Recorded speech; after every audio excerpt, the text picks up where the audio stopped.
Sam, Harrison, Brandon. That's me.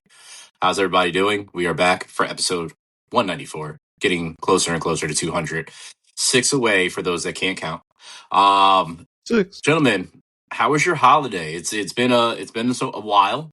We had Thanksgiving. We need to know the plates. We need to get into some topics.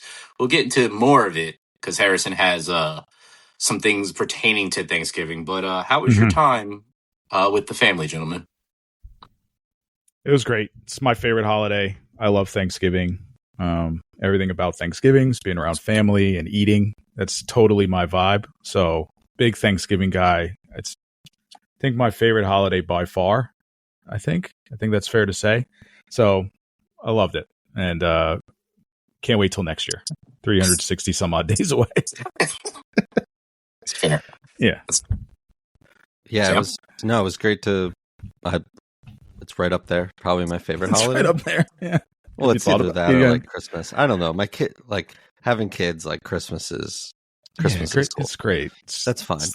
The food was fantastic. There's more stress involved. I'm sorry. Yeah. There's more stress involved with Christmas. You're right. It's You're up right. there. Like the day is great, but Can we talk getting about there. how great the football was, though? Like that was just, also like just the lineup of just stacked games, and then it left Sunday. Like, Or what am you I can going to ask me how my Thanksgiving was first before I we was talk just football. about to do that. We could do that first. Jesus. I was going to be part of why my Thanksgiving was so great, because the football was a lot of fun. And then I was going to say, Brandon, I'm thankful for you. How was your Thanksgiving? But now if you're just going to be an ass, we can just start with the Dubs. You should have just went right to it. We're not going to start the Dubs. I'm going to tell you how I was. Thanksgiving was amazing. Right? God damn it. Thanksgiving was amazing. I have to agree with Harrison. It is probably my favorite holiday because you don't have to worry about anybody else except for making sure that everybody's just having a good time with each other, just talking and eating, and just very, very relaxing. I had somebody say to me today, remember when, we're getting old, when we used to worry about going out on Thanksgiving and Thanksgiving Eve and having a good time. And now we're just like, I just want to relax. I don't want to do anything. Just leave us alone. So peace is for me. And now we have to look forward to Christmas. So the whole build up for that. And then the one joyous day, and then we're done. And then last thing we have look forward to is New Year's Eve. And then we get several months of cold. It's fine. Just skip Hanukkah. It's okay. Oh, I'm sorry. You you. shot that out as being the resident Jew here, so that's what you were supposed to do. But yeah, When is Hanukkah. Hanukkah? We got to find that out. Yeah. We can celebrate that. Yeah, I'm down. But no, yeah. December 14th to the 22nd. All right. We're soon. Yeah. Maybe we'll do, I But don't know. We'll figure something out. The football was amazing, to go back to your comments, Sam. It really overshadowed Sunday, because yesterday was not great. But the slate we had on Thanksgiving Thursday was the best it's been in years. I think it was Heath Cummings from CBS Sports. There was a tweet, and he went through this thing of tweets where like the winning percentage or the win probability of the teams that were playing on Thursday, like statistically, was the best slate Thanksgiving's ever been. Mostly because the Lions have pretty much sucked forever, and the Cowboys likewise, like not forever, but more recently, So, but just stellar matchups. And Joey B's back, baby. That was nice. Cooking. It's fun to see him back. Didn't realize that until you guys said it, because I didn't get to really watch any football except for one game and one game only. And we'll talk about that now, because Harrison has, for those that have been paying attention, Harrison has been riding with the Cardinals this whole year, and now he has transitioned over to the Bears, and so the Cardinals are dead to him, and he will now be riding the Bears' coattail for the rest of the year. He's saying no, but just watch as he continues to do this, because this is how it starts. So, Harrison, your dub is the Bears. 8 straight, right? Ripping off 8 straight, something like that. 7 straight? I don't know. Only 5 straight. Only 5 straight. I don't know. 5 straight, but 1, 2, 3, 4, 9 and 1 in their last 10. So pretty good. There you go. That's good. I haven't fully transitioned yet, Hayes. We're in the middle stages. Lies. Look, I'm just here for a good time, and the Lies. Cardinals were not a good Yeah. time at the moment. And then we'll wait to see where Kyler ends up because I'm going to stick with my boy. So, but yeah, the Bears, great performance. I mean, you're going to get into it more probably on the downside with your L pick, obviously. So I don't want to touch into it too much, but I thought the Bears played. I won't. I thought they played phenomenally well. I mean, Caleb did not play well, and they still dominated both the offensive line and defensive line. Their running game was the best it's been all year. They've had a good amount of not fluky wins, but definitely by the skin of their teeth wins throughout kind of this whole stretch. And it's hard to believe in the Bears, especially because of recent memory and what they've been. But this team looked like a real playoff team the way they played on Thursday, with the way they ran the ball, the way they controlled the line of scrimmage, and the way they defended. So, yeah, if they can get kind of good play out of Caleb, or just play where he's not doing dumb stuff. I seem to like quarterbacks that have this tendency to just do dumb stuff sometimes. But might say something about you. But yeah, I like. Yeah, I like gunslingers. I like guys that take chances. We could say that. So, but no, the Bears are awesome. You got Ben Johnson post game, ripping his shirt off. Just electric scenes, and a huge win for them. They have the Packers twice up next. In between that, they have the Browns. Then they got the Niners and the Lions. So not the easiest slate of games left, but they're playing really well and they got a lot of momentum. So, it's time to give them a little bit of credit, obviously. Well, I'll do my L because I'm going to give the team that they beat not credit. That's fair. It's the Eagles have looked like absolute dog shit. Mm-hmm. I am not going to censor anything that I have to say from here. So if you have kids in the car, I'm sorry for the first cuss word, but there's going to be more to come. So you should probably stop right now. Earmuffs. Earmuffs. Just say earmuffs. All you have to do is say earmuffs. No. The parents should say that. They should definitely say that. I'm not. So I was quoting old school, dude. Yeah, come on, Sam. I will smack you through this goddamn camera today. Earmuffs.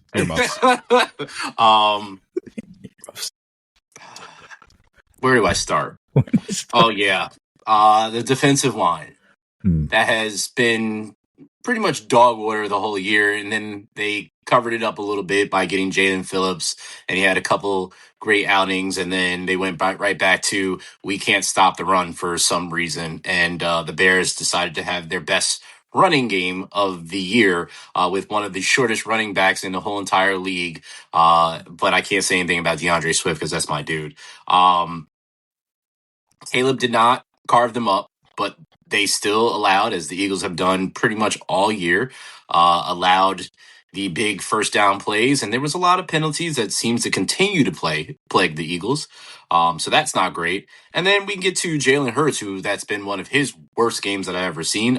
His indecisiveness that I've continued to see go over and over and over again of not deciding to let it go in this first or second read and kind of just only locking down to one side. After the game, CJ Gardner-Johnson went on LaShawn McCoy and what's his name? I can't think of the other dude's name. Whatever, he annoys the hell out of me anyway. But their podcast, and they were talking to him in the locker room, and they asked if the Eagles' offense was predictable, and he just winked. Which has been a trend that has continued to be talked about throughout the league of how predictable the Eagles' offense is. This is the same thing that happened in 2023, and it is rearing its ugly head again. That is the predictability when you have a guy that has never been an offensive coordinator in the NFL calling plays. Again, you have a Super Bowl team that just came off, you pretty much retained everybody, and you decide to go get an offensive coordinator that's already in your staff because you want to promote within. We all love that. We love that as people that work in companies. You want to be promoted within. Sometimes the best option is outside the goddamn company, and that's what it was. And you decided not to do that, so you can kick all the rocks. So let's go back to that AJ Brown. AJ Brown finally had a great game in a loss. I love that. That was good to see. So hopefully that'll shut everybody in the media up. Now they tend to talk about Jalen instead. Yeah, it's just a shit show, and Nick Sirianni is leading it. When they have a guy that's Earmuffs. also a offensive uh, uh, guy that has actually called plays that's sitting right there outside of Kevin Petula. So Kevin Petula, wherever you are at, I hope you sit on a bag of thorns or staples or thumbtacks.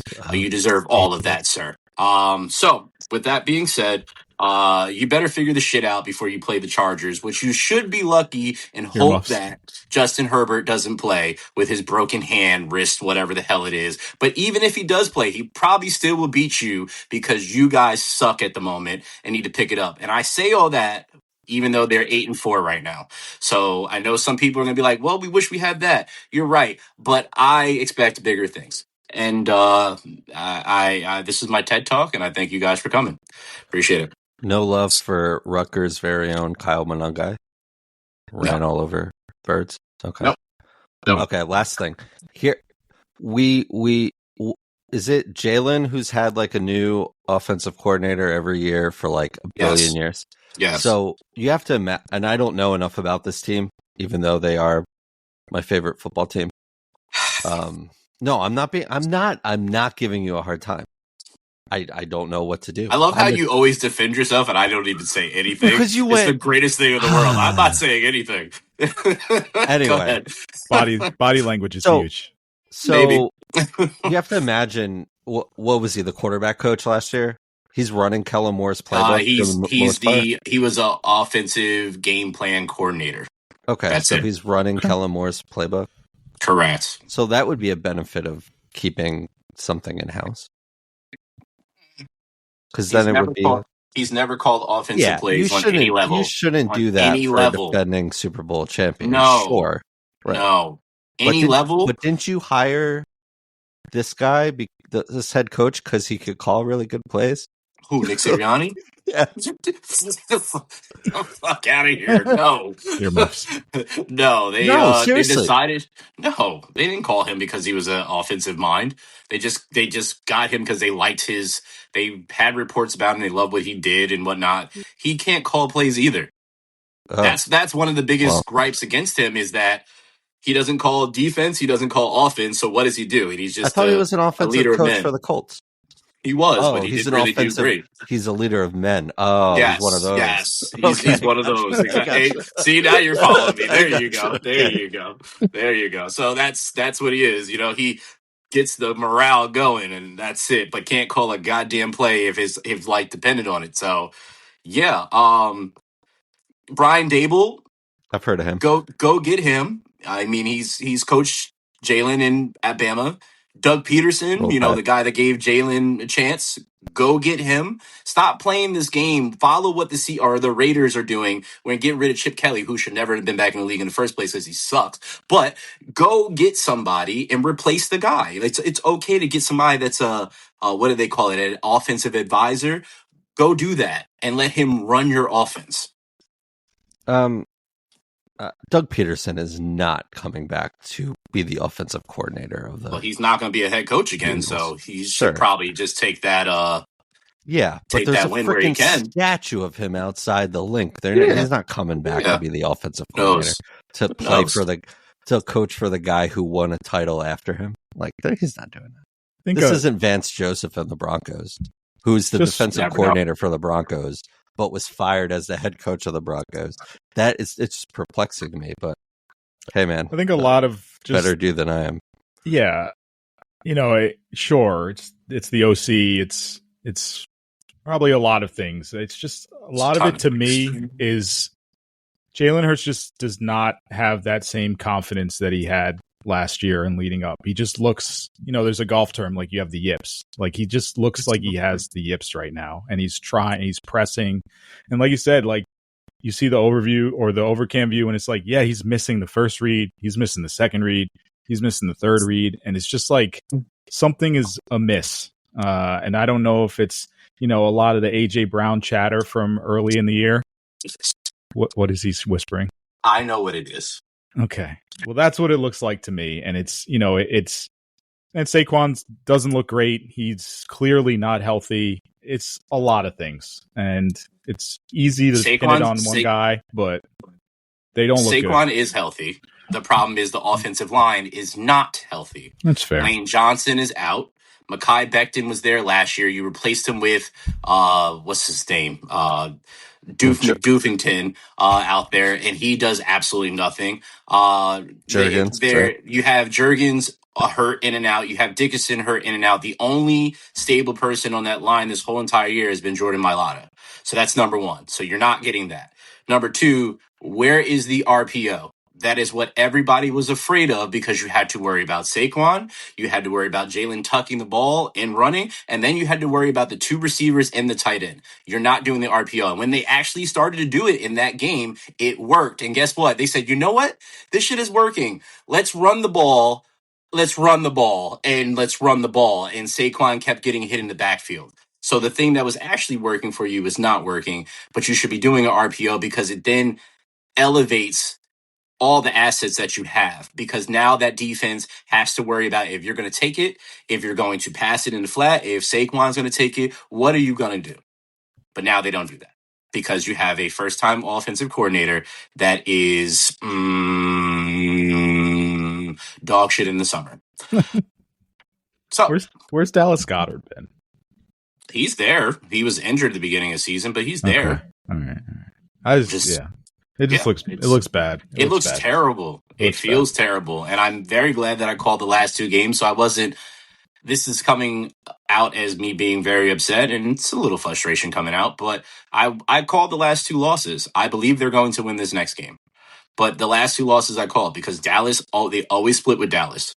Dallas. Yeah, division game. But it's just what happens. And then the Bears, this game to me felt like there was just a certain momentum the Bears had. And as soon as it got to the beginning of the third quarter, I text you guys that, right? That I said that I was like, this game is over. Yeah. And I said, I'm just going to wait to the third quarter, but this game is over. And I knew it was over from the jump, just how the Bears came out and played it, watching the Eagles so much. So I'm sorry, everybody that's not an Eagles fan that just heard me go on a rant. I truly do apologize. You can just fast forward or do a timestamp where we can tell you something else, whatever. It's fair. I mean, they're Super Bowl champs. They deserve the proper amount of respect and time on our podcast, and they're struggling right now. But they have. But they're still 8-4, and they have great 8-4. Yeah, great teams to go up against. They have the Chargers, Commanders, Chargers, Raiders, Commanders, Bills, and the Commanders again. Yep. And the Bills don't look that damn good either. So no, they sure don't. Everything could be all right in Philly land. It could. And we don't have to Philly land. We don't have to boo Santa Claus or anything. Well, if they don't shape up, Sam's Dub is going to be the team that takes their spot, and that is the Cowboys. I picking the Cowboys because I've just thrown them under the bus for the last 2 years, and rightfully so. I mean, I think this defense looks a hell of a lot better. I know it's gotten healthier. You've added pieces there.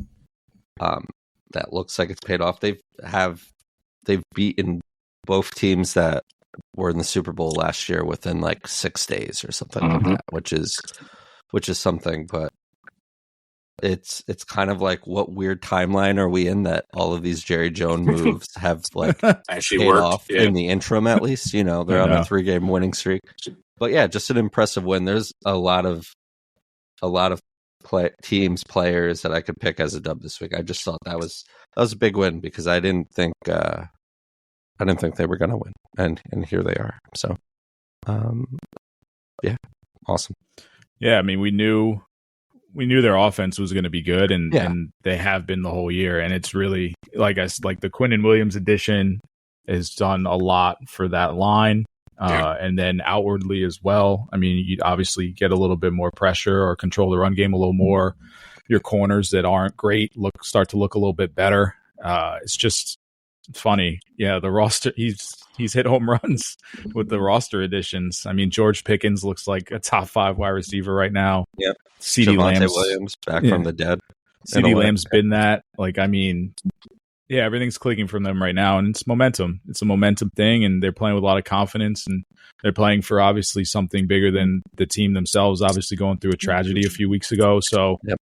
you know they're playing all the right pieces right now.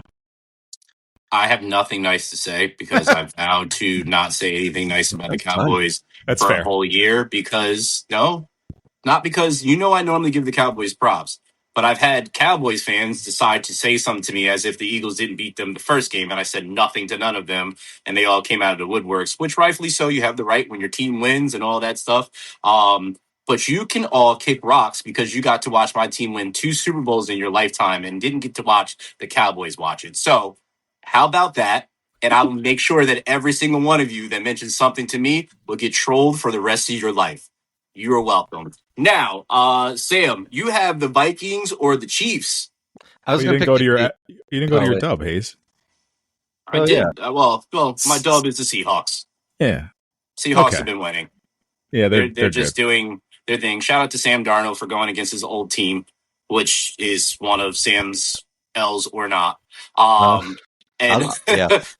but Sam Darnold went back, and I love the interview that he had on Sunday, or I'm assuming a couple of days before, earlier in the day or whatever, leading up to the game, and was asked, how does this game feel? They always ask, is like, there's a revenge game. He said flat out, they said they didn't want me. I wasn't a part of their plans. And he said, that's okay.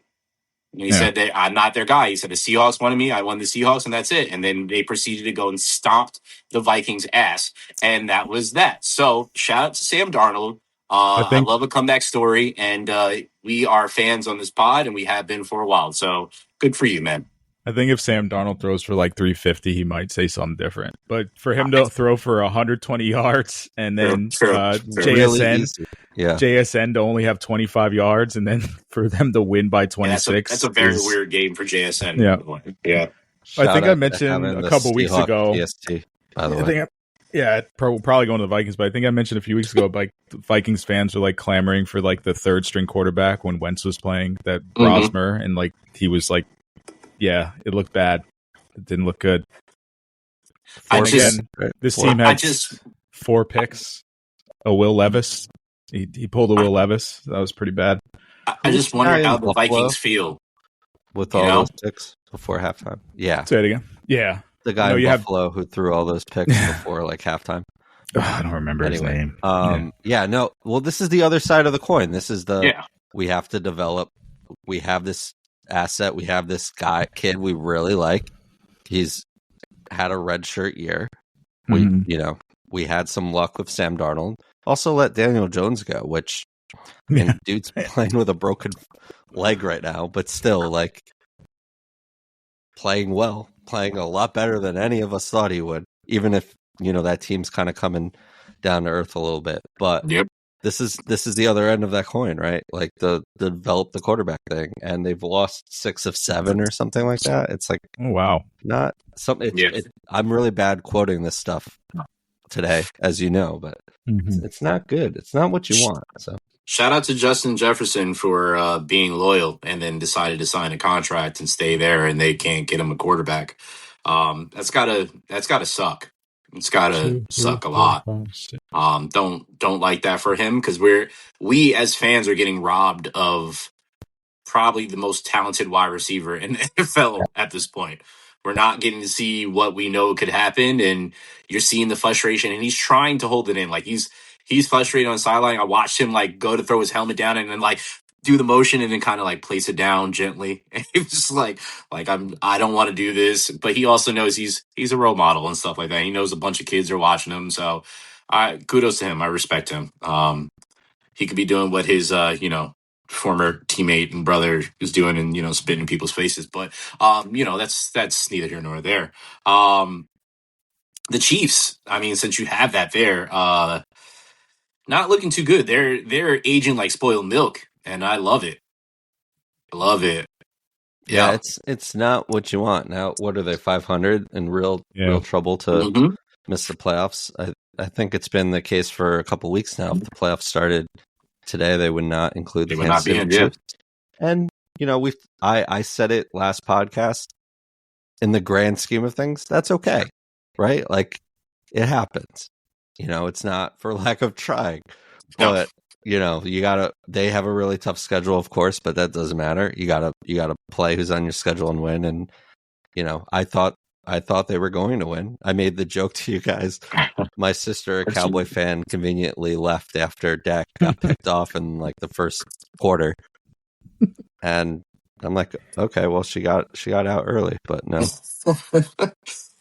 Hey, listen, I just would be happy to not see the Chiefs in the playoffs. I have Chief fatigue, Oh, and of I'm course. okay with Yeah. not seeing them there. But again, because he always continues to get the comparison to Tom. Tom had many down years that he did not make it far, or was one and done in the playoffs, or not in the playoffs at all, and then ripped off 3 more championships years later, right? So it's a possibility. Sometimes you need to go back to the drawing board. They need to revamp that team for sure. And part of revamping that team is probably really having a real conversation with Travis Kelce, because I feel like he's got 1 foot in, 1 foot out at this point in time. I know he's flirted with retirement, and I guarantee if they would have three-peated against the Eagles, he probably would have walked off into the sunset, proposed to Taylor, as everybody had a prop bet for that, and then it would have been all this stuff, right? It would have been that. But with this podcast that's in a different stratosphere, you have what he's doing what he's done already, arguably one of the greatest tight ends ever. I mean, what more does he have to accomplish, right? So at this point, Travis Kelce looks a lot better than he did last year. Yes, the he stats are does, better, but I but still he don't looks think better. it's that. Yeah. He looks better, but he doesn't look. He's definitely lost a big step, in my opinion. Sure, yeah.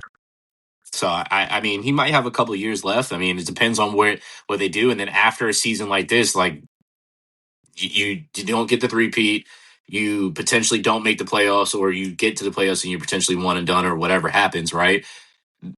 What do you really do next, right? What do you really have to play for next? And you're not getting another dynasty or attempt for a three-peat anytime soon. So, well, you think of it this way, to the Mahomes thing, and we talked about it last time, where it's like Mahomes is in that part of his career and legacy where stats don't matter anymore. It's just all about Super Bowls. And if you look at we're on to Cincinnati game where the Chiefs destroyed the Patriots, I think that was on Monday night, or it was Sunday night. It was a primetime game.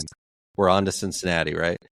After that, like, Tom Brady had a Hall of Fame career, just if you were to cut his career from that moment forward, right? So, like, it's not over. I mean, yeah, it's the days are behind Travis Kelce and Andy Reid and a lot of those guys, but like Patrick Mahomes is going to be hopefully under center for that team for a long time, and we'll see. But again, yeah, they need that line, but the defense needs to. They're not the old defense that would bail them out. Bail the offense out when they would stall. The offensive line needs, to be reinforced, and they need a running game.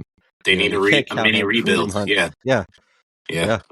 I agree with the running game. They haven't had a running game in quite some time, and I think that's one of the biggest things that they're missing, because that play action that Patrick used to be able to do was different. He can tear you up if you even drop down a little bit, that little step behind, and he can hit you behind. So I believe that if they are able to get that, they become a different team immediately.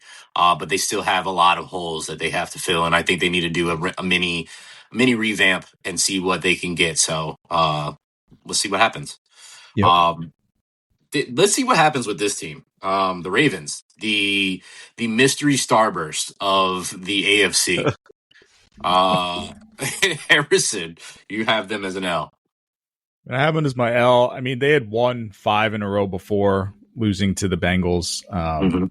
Maybe they got caught up in the mystique of Joe Burrow and the Thursday night flair. They definitely did. But they're in danger. I mean, AFC. The Ravens are an endangered species. The Ravens are in danger, as is everyone in the AFC North. Because wow, like, could you imagine a couple years ago saying this looks like the weakest division in football, just based off records? No, they're 6-6 and leading. The Steelers are 6-6, tied with them, and the Steelers are god awful, and they've fallen off a cliff. And then we got Joe Burrow back, so we're just sitting there at 4-8, just waiting for his moment. Bengals got a couple more division games left. Could you imagine if the Bengals take this is going to be this is all time. Could you imagine? Hayes has been trying to fire John Harbaugh for like 5 years now. This would be it. Honestly, this I'll could take be it, it. man. Come up 95, baby. Let's go. Listen. Yeah, I don't know how much time. There's one thing that I'm really, really good at is knowing when it's time to part ways with somebody. There's one thing that I'm really, really, really, really good at. Like I watch things and you can just see like how certain things, again, as Harrison pointed out before about my body language, is I just watch how people react to other people. And I'm pretty good at picking up what they're doing and how it just feels. And this team does not bode well with Harbaugh, and it just seems like he just every single time it's just like like nonchalant about the loss, and these guys are pissed and they're just like can't get it over the hump. Like the fact that they have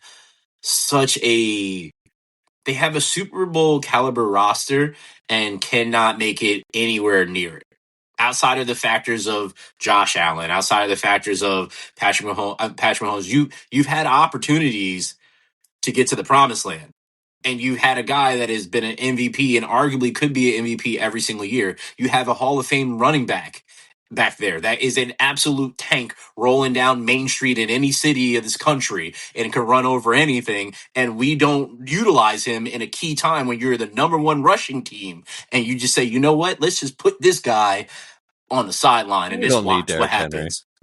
Maybe I mean him. But I just it's hard to watch. Lamar is hurt. Lamar's hurt. Yeah. Like he does not look good. Yeah, he does not look good at all. He's not moving. Yeah. He looks like an ordinary scrambling quarterback and not the best scrambling quarterback. And I've been pounding the table for years. He's a fantastic pocket quarterback. He has turned into a phenomenal thrower of the football. That said, he's hurt. It doesn't look great. There were some dropbacks where I was like, ugh. So Ravens in danger. That's wild. And who's awesome? Go ahead. Well, I just wanted to give more shout. There was a lot of wins this week, and I would be remiss if I didn't shout out my short king, Bryce Young. Yep. For leading his Panthers to victory. That was a fun game. Over the now 9-3 Rams. Like you can't go without saying, like, you have to shout it out. So, but more so for me, this says everything about the Rams to me. This is why I don't believe like people keep calling them, the favorite to come out of the NFC, because they have several games like this and have had several games like this over the past couple of years that they just don't look like that. But to be fair, the Panthers are actually in contention, so they're not. They sure are. They're half a game back. Panthers. Yeah, they're half a game back from winning the South. But that's the thing with the NFC, and even the AFC. Obviously, you have Broncos and Patricks. Mesh those together. Sitting at 10-2, but like, who is the favorite in the NFC? Like, I don't think there's a favorite for any division right now at this point in time. If I'm going to be honest, I said this to myself, and I would love to hear what you guys think, but I feel like this is the most open it's been for either side. Yeah, I think, especially with the Chiefs being garbage. Yeah. I think anybody, whoever gets hot at whatever time, like if whoever is catching it, like right now, two teams that come to mind immediately that are extremely hot: Bears, Cowboys. Right, those two teams. Fuck the Cowboys. So they're the two like hot teams right now, right? And then for the AFC, who do we have? We have the Broncos, we have the Jags who are playing well, and the Colts are kind of, like you said, coming back down to the Patriots. I'm not going to give the Bills because the Bills are just still wishy-washy. Like the way they started off that game was whatever. And they've not played well recently. But Patriots are a top thing, right? So there's certain teams but Patriots, who have they really played is my next question, right? So who the hell is going to take this? Like at this point, is really it's very very open. More so than I would say so. In years past for a league that is always built on like parity. I think it even feels that way more so because you got Mahomes is not in the picture. Yes. The Bills and Josh Allen are playing horrible. You got Joe Burrow, who just came back, looks great, but they have 4 wins, so that's going to be a tough task. And then Lamar, so those have been the staples for the last 5 years, and they're like out the picture right now, or not out the picture, but like they're around it, but they're not the front runners of this. Yeah. So there's a lot of volatility with the Lions, Packers. They're not taking advantage of, the opportunity, if you will, to just be the best team. But you also know who's not taking advantage of the opportunity is Sam, because Sam has the best record right now, and it comes to this. Sam has the best record here. He's got 131 wins, right? Bacon 126. I have 120 creeping up there. Harrison has 112. Harrison doesn't have a chance still, as we all knew. But I'm still here. Bacon and I, Sam slips up a little bit more. Sam had an 8-7 record, which is not bad. Not bad. I mean, I would say it was bad if it was Harrison, so I got to be fair to Harrison. That's shit. The rest of us had a 9-6 record here, and it's Sam. I mean, you're sitting on the throne right now. Is it feeling shaky up there, bud? What's going on? I was looking at it. The last couple of weeks, you went 10-4, 11-3, now 9-6. You're creeping up. Bacon's right there. Started off slow, you know. I will say though, I was very worried in talking to you guys over the week that I started 0-4 with my picks this week. I'm sitting here gloating about how great the slate was, and we were 0-4, and Harrison got a win somehow. I think he picked the Bears. I picked the Bears, and Bacon got a win somehow. I think he picked the Cowboys. Yeah, and but looking back on my picks all year, I haven't had under 10 wins, or under whatever that equates to in losses all year. So I'll take an 8-7 week. Everyone has a bad week. Yeah. Well, I mean, what's your excuse then? Ooh. Okay, exactly. But before we continue to our picks, Monday Night Football, we all have the Patriots over the Giants. But before we get into our picks, we have a better thing to talk about. We got a power ranking here. Yeah. Harrison has post-Thanksgiving power rankings, and he has not let us know what this entails. So we are finding out right along with you. So I just wanted to. We didn't have a show last week, which was fine. I liked the little break from you guys, just chilling out. So I'm going to give my Thanksgiving power rankings, but they're post-Thanksgiving power rankings. We're starting at number 897, vegan mac and cheese. I'm sure I've told this story in the pod before, but that's going to be 897. We're going to skip. I'm not going to do all 897. Thankfully for you all. At number 167 is turkey. Turkey. We're good. Turkey. We got to retire. Yeah, turkey, we're good, please. bro. Like we're good. We got to retire turkey, please. Everyone that says, Thanksgiving's great, why do you only eat it once a year? It's probably because of turkey. Like, you can get turkey all the way out of here. So turkey's dry. Turkey's too dry. I don't care who you are. You're dry. No. People say, someone hasn't made the right turkey. I'm like, no. I've had some good turkey. This year was the best turkey I've ever had, I think. Yeah, and it's still 167. Yeah, that's fair. All right, we'll skip all the way up just to save some time. Okay. Number 5, cranberry sauce. I know it's controversial. Excuse me? But it's a good additive. Hell no. Okay, whatever. Get that out of here. That's fine. That's fine. That's 200. This is why these are my rankings. These are my you're right. rankings. You're fair. You're right. My bad. Number 4, mashed potatoes. Can't go wrong. Oof. Solid. Put some gravy on them. We're good. Put them next to the turkey. We're good. Number 3, naps. Undefeated. Ooh. Absolutely. Well, they are defeated because I have 2 more ahead of them. But naps really can't beat a good nap after the meal. It bumped stuffing. Stuffing was in there, but we're going to put naps in there. Number 2, mac and cheese. Another goat. I need to know what's one now. Number 1, candy yams. The little marshmallows on top. That's my go-to. And I'm going to go for seconds and thirds, probably fourths. I probably still have some left, so we may go fifths. It's in there, but it's not. I don't know. Fine. If you're throwing You threw if stuffing out and kept cranberry Yeah. sauce in there. Yeah, it's Like what? we're It's gonna like need let's to just go talk to the about booth that. for a review here. Like I would put mac and cheese 1, and candy yams is definitely like 2. So I'm not going to argue with you on that one. But you Okay. threw stuffing out and kept cranberry sauce in there, which should And if be you're gonna cranberry go, sauce is like 300 for me. yeah, Like it's yeah, there We had some all the good way down. cranberry sauce undrafted this free year. agent. That's what that Yeah, is. yeah. It's a little tang. You got a little tanginess to it. I Nah, just don't like it got cranberry. invited to training camp and got cut like the first week. Yeah, That's yeah. what it was. That's what it was for me. All right, that's fair. Medically retired. Yeah, pretty much. Yeah, you're right there with that. But the naps there, the naps Naps were are clutch. that's underrated. That's underrated. So I give you that. I give you that. If Naps you're are gonna up go there. outside the dinner table though and include naps, you got football. That's one. True. Yeah. True. Yeah. True. That Yeah. 100% beats out cranberry sauce. So I didn't want to get too cheesy. It's a sports no, podcast. that would have been perfect. Yeah. That would have been Football, perfect. man. You know, All right. I just All right. don't you ever bring Take cranberry this list sauce back. anywhere Think around about me. what you did. Take it back. Think about what you did, and Yeah, you we'll need to regroup revise for it. You have Christmas. another opportunity. You can make a post and Make a revision. yes, Yeah. you can make a revision and redeem yourself. Week 14 I'm sticking to picks. You shouldn't. Teams on buys: Panthers, Patriots, Giants, and Niners. Thursday night football. We have the Cowboys and Lions. An actual good Thursday night football game. Yeah. Yeah.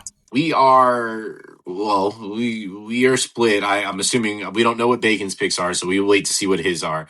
But I have the Lions, and both you guys have the Cowboys. Seahawks at Falcons. We all have the Seahawks. Steelers at Rams. We all have the Ravens. Titans at Ravens. Browns. We all have the Browns. Shout out to my boy Shador. Colts at Jags.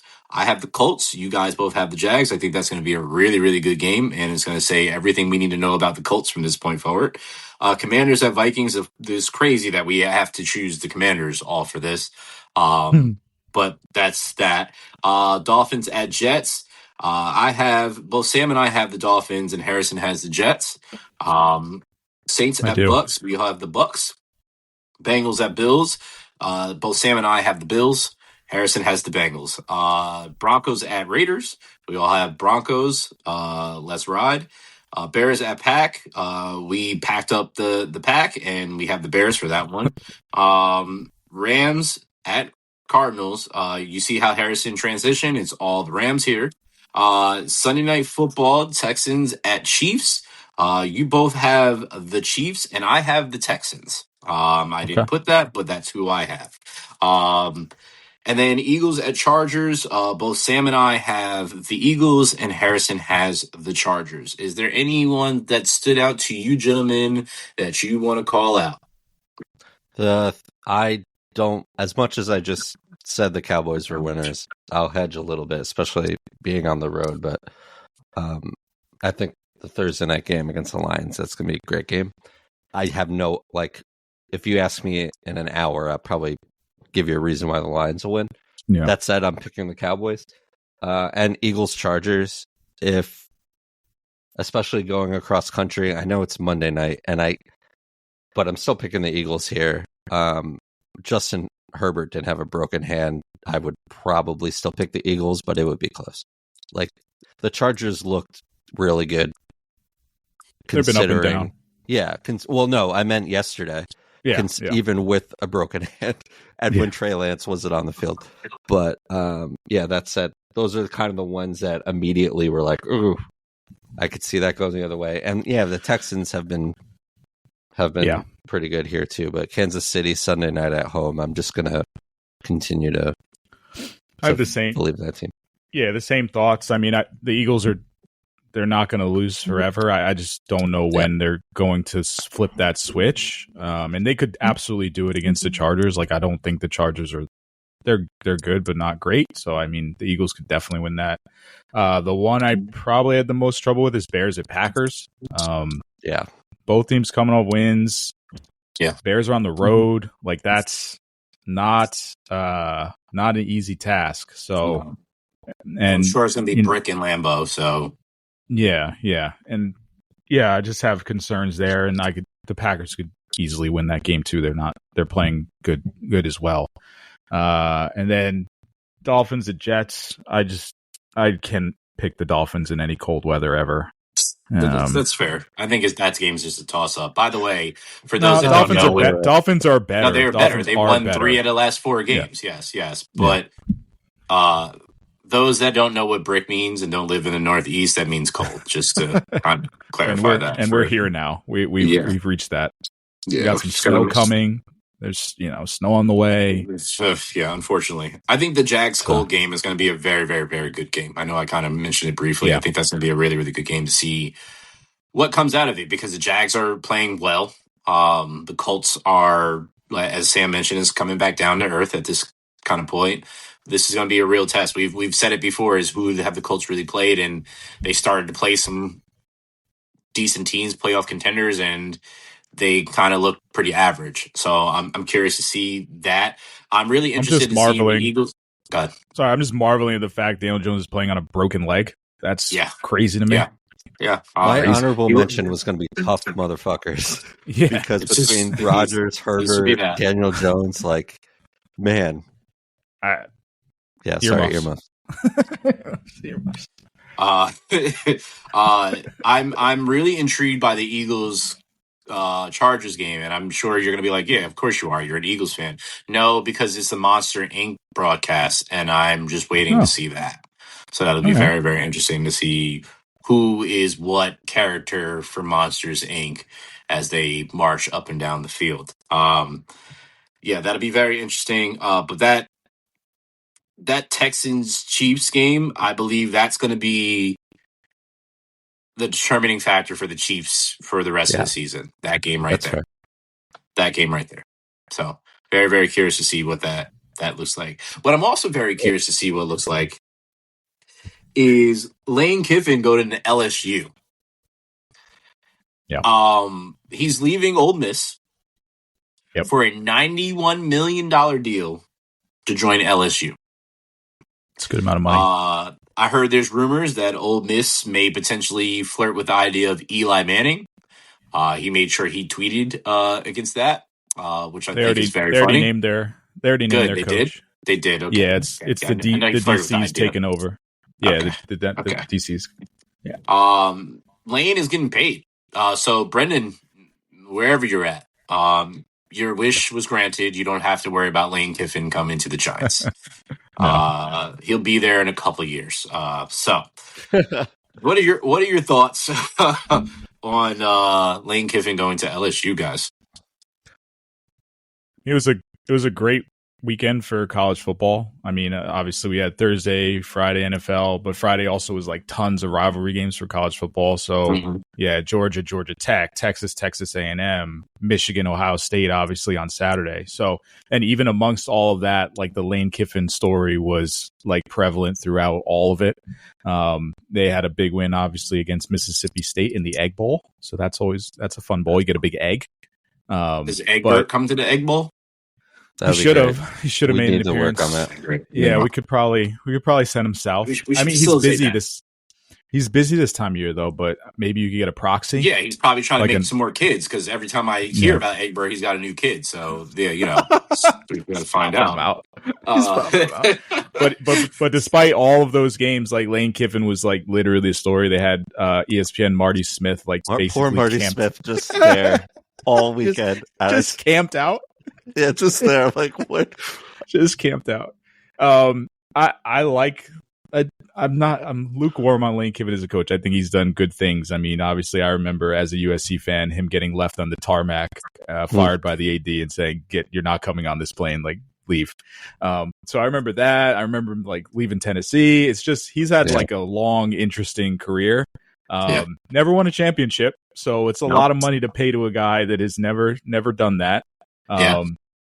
He's turned over quite a new leaf at Ole Miss and done some really good things. And Ole Miss has been a doormat for so many years, but for them to have the success they're having is definitely credit to him, and the recruits he's bringing in. So it'll be interesting at LSU. You can get tons of more recruits there. They got a lot more NIL money. They're used to being kind of top of the food chain. So I don't know. We'll see. But this is his stop. If he doesn't do it here, there is no higher than that. Yeah, there is offensive coordinator in NFL. No, offensive coordinator at Alabama. Oh Wait, Saban's not too. there. He did Yeah. that already Yeah. too. Yeah. Well, Yeah, I mean, no, I you know, agree. I don't know enough to answer this question on my own, but like, why did it need to happen now? I know he and they've said that he won't coach Ole Miss if that, in any future playoff games, and I understand that. And as a rival, SEC rival, no, he shouldn't if you're LSU, but like the timing of this is like we can't wait. The major problem now and why this is going to continue to happen. Well, it won't, not at this level. Like this is the highest, obviously, it's been with a coach like that in LSU. Right. The major problem is the transfer portal. So the transfer portal opens on the 7th. So he has to get next ahead week. He has to get ahead of So it. Yeah. you have to be in that portal, recruiting guys, bringing guys over. And then obviously you're in the SEC, so Ole Miss is like, hell no, you're not coaching us and recruiting for LSU at the same time. That makes absolutely no sense. So that's why, and it's a really, really big problem, and why Nick Saban was on, ESPN talking about it. And it's not like a Lane Kiffin issue. It's not LSU issue. It's like issue. The way the system works. Yeah. Because the transfer portal opens so early, and the transfer portal has to open that early because you can't transfer to a school if you're not admitted to that school for the spring. So it's super messy. And there's like no solution for it. So that's why James Franklin signed with Virginia Tech so early too. Okay. Yeah, that makes sense. That's why all these schools are like, you need to get your coach in place before this portal opens. Cause if you don't, you're just you lose a whole year almost. Makes sense. Yeah. All right. I'm here for all the college news. That's why Jim Moore went to Colorado State. What a miss. Yeah. That was a weird move. That was weird. He built like a hell of a program at UConn. Yeah. And UConn's an independent, and they could play the schedule they want to, and they've had a great year. And then to go to Colorado State is like, what? Why would you do that? And especially who he is and his resume, he could have gotten a better job, I feel like, if he could have waited out. He's a little older. I don't know. It was weird. It's weird. There's a lot of weird coaching moves. Had to do that. Just because of Harrison's former affiliation, shout out to the Tulane head football coach who has taken the job with the Gators. Shout out to him over there. Thought that was pretty cool. He's like he's a rising star, man. Like he's like 48 and 19 in his last 4 years. Like he's. I mean, Tulane's been at the end of the playing day, bowl games like in the past 3 years. I remember, yeah. Before that, it was Willie Fritz, the Tulane coach. He went to Houston. Then John Summerall came in, and he's continued the success, and now it's paying dividends. It would be really funny if he was more successful at Florida than Kiffin was at LSU. After all, like the kind of stories and stuff going around, so something to watch for. It was something to watch for. Go Blue. You did great this weekend. On that note, as a Penn State fan, how do you?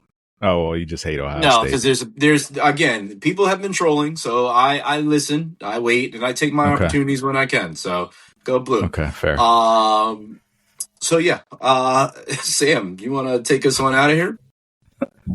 Yeah, 194 in the books for Harrison and Brandon, and for Brendan, who's probably outside of Foxborough right now, just making sure his prize quarterback is ready to go out of concussion protocol. This is the Chasing Points podcast. Tell your friends. Happy Thanksgiving, and we'll chat soon. Go Bears. Peace. Go Blue.